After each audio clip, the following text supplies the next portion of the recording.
Pelatih Timnas Indonesia U20, Indra Syafri, menyatakan Jens Raven dipastikan akan memperkuat timnya, oleh dikarenakan dia terbuai dengan kualitas pemain tersebut. Sebelumnya, skuad Garuda Asia akan menjajal kualitas pemain-pemain keturunan dalam pemusatan latihan di Como, Italia. Indra Syafri mengatakan TC itu untuk memantau pemain keturunan dan juga menjadi persiapan timnya untuk Toulon Cup 2024. Ajang itu akan berlangsung di Prancis pada 3-16 Juni 2024 mendatang. Ya kan sudah saya sampaikan kemarin, nanti akan ada pemain diaspora yang ingin kami lihat selama 1 minggu di Como, Italia, kata Indra Syafri. Pelatih berusia 61 tahun itu mengatakan Jens Raven kemungkinan besar dapat membela timnya dalam Toulon Cup 2024. Oleh dikarenakan proses naturalisasi tersebut saat ini sedang berlangsung. Mungkin Jens Raven akan ke sana Toulon Cup. Kalau Jens Raven bukan untuk melihat kualitas karena sudah kami proses, katanya. Shin Tae-yong telah memanggil 22 pemain untuk membela timnas Indonesia. Beberapa nama populer tidak masuk dalam daftar panggilan tersebut. Namun, yang paling mengejutkan, tidak ada nama Elkan Baggett dalam daftar pemain timnas Indonesia. Tidak sedikit warganet yang mengaitkan absennya Elkan Baggett dengan situasi di playoff Olimpiade 2024. Saat itu, Baggett tidak bisa memenuhi panggilan Shin Tae-yong ke timnas U23. Tenaga Baggett sangat dibutuhkan karena Rizky Ridho dan Justin Hubner absen. Akan tetapi Baggett tidak bergabung dengan Garuda Muda. Elkan memang tidak dilepas sama klubnya, tetapi apakah terakhir waktu kita playoff, dia memutuskan untuk melakukan kegiatan lain, yaitu saya tidak bisa komentar. Itu kan hak pribadi, kata Ketua PSSI, Erick Thohir. Ketika itu, Baggett sejatinya tidak lagi punya jadwal bersama klubnya baik itu Bristol Rovers maupun Ipswich Town. Musim sudah berakhir bagi kedua tim. Striker sepak bola berdarah Belanda langsung temui Erick Thohir, tidak terima Irak remehkan Indonesia. Ole Romeni dikabarkan langsung menemui Ketua PSSI Erick Thohir. Ia berharap dapat bergabung skuad timnas Indonesia bila Ole Romeni bergabung timnas Indonesia. Dipastikan lini depan timnas Indonesia semakin kuat. Ole Romeni tersinggung melihat Irak meremehkan timnas Indonesia. Pasalnya timnas Indonesia tidak pernah menang kontra timnas Irak setiap bertanding. Akhirnya, Irak selalu meremehkan Indonesia. Pada leg 2 kualifikasi Piala Dunia 2026, Indonesia kembali akan bertemu dengan Irak.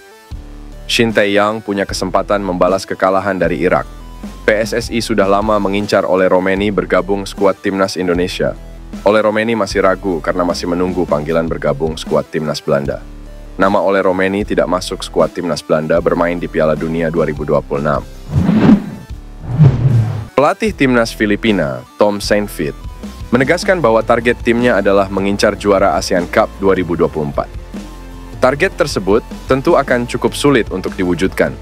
Pasalnya, Filipina menempati grup yang tak mudah karena harus bersaing dengan timnas Indonesia dan Vietnam.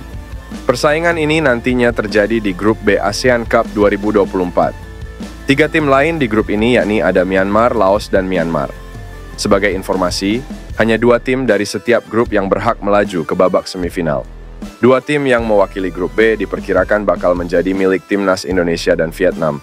Tom Saintfiet sendiri mengakui bahwa persaingan grup B tak akan mudah bagi Filipina.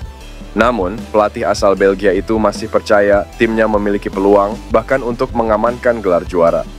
Saya di sini untuk menang, kami ingin menang dalam segala aspek, kami ingin memenangi ASEAN Cup, mungkin sekarang dan mungkin 2 tahun dari sekarang, kata Tom Saintfiet. Sementara itu, Filipina melakukan kejutan dengan menaturalisasi 8 pemain Eropa belum lama ini. Belum ada informasi terkait data pemain yang dimaksud. Namun, pemain tersebut diusahakan sudah bisa bermain saat Filipina menghadapi Vietnam dan timnas Indonesia pada bulan Juni mendatang. Founder Football Institute Budi Setiawan menyebut peran DPR sangat dibutuhkan dalam upaya membuka peluang timnas Indonesia lolos ke Piala Dunia 2026. Hal ini terkait dengan proses naturalisasi pemain berdarah Indonesia yang lahir di Belanda, Jens Raven dan Calvin Verdonk. Sekali lagi, kita membutuhkan energi dan semangat Bapak Ibu di DPR RI untuk segera memproses naturalisasi Jens Raven dan Calvin Verdonk. Kehadiran mereka sangat dibutuhkan untuk memperkuat timnas Indonesia yang akan berjuang di Pra Piala Dunia 2026, kata Budi Setiawan. desakan untuk memproses naturalisasi kedua pemain tersebut bukan tidak berdasar. So, apalagi, Budi Setiawan mengaku telah mendapatkan informasi dokumen untuk Jens Raven dan Calvin Verdong sudah di DPR sejak 18 Mei 2024. Hanya tinggal menunggu tanda tangan Ibu Puan Maharani selaku Ketua DPR RI. Kita hanya bisa mengetuk pintu hati Ibu Puan untuk membantu percepatan proses naturalisasinya, imbuh Budi Setiawan. Timnas Indonesia akan menjalani laga pra-Piala Dunia melawan Irak pada 6 Juni 2024 dan Filipina pada 11 Juni 2024. Untuk mengalahkan Irak, kita butuh semua pemain yang visible, karena bukan tidak mungkin tiba-tiba ada pemain yang cedera atau sakit. Meskipun kabarnya Irak akan menggunakan pemain lapis kedua, tetap tidak boleh diremehkan. Justru ini adalah kesempatan untuk mendapat poin penuh lawan Irak. Selain untuk memastikan lolos ke round 3 PPD juga akan menaikkan peringkat Indonesia, katanya. PSSI menyampaikan kabar terbaru soal proses perpindahan Federasi Calon Pemain Timnas Indonesia, Marten Paes, yang sampai saat ini tak kunjung tuntas. Anggota Exco PSSI, Arya Sinulinga, mengatakan bahwa penyebab Marten Paes belum bisa memperkuat Timnas Indonesia karena terbentur regulasi FIFA. Namun Arya Sinulinga menjelaskan, ada celah yang bisa dimanfaatkan PSSI agar penjaga gawang FC Dallas tersebut bisa berpindah federasi dari KNVB Belanda.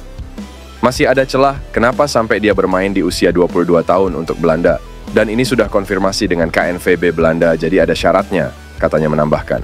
Dia mengungkapkan, syarat yang harus dipenuhi agar Pengadilan Arbitrase Olahraga, CAS, mewujudkan keinginan Marten Paes adalah dengan menjadikannya warga negara Indonesia, WNI. Syarat tersebut sudah dipenuhi oleh penjaga gawang berusia 26 tahun ketika resmi mengambil sumpah sebagai WNI di Kanwil Kemenkumham, Jakarta,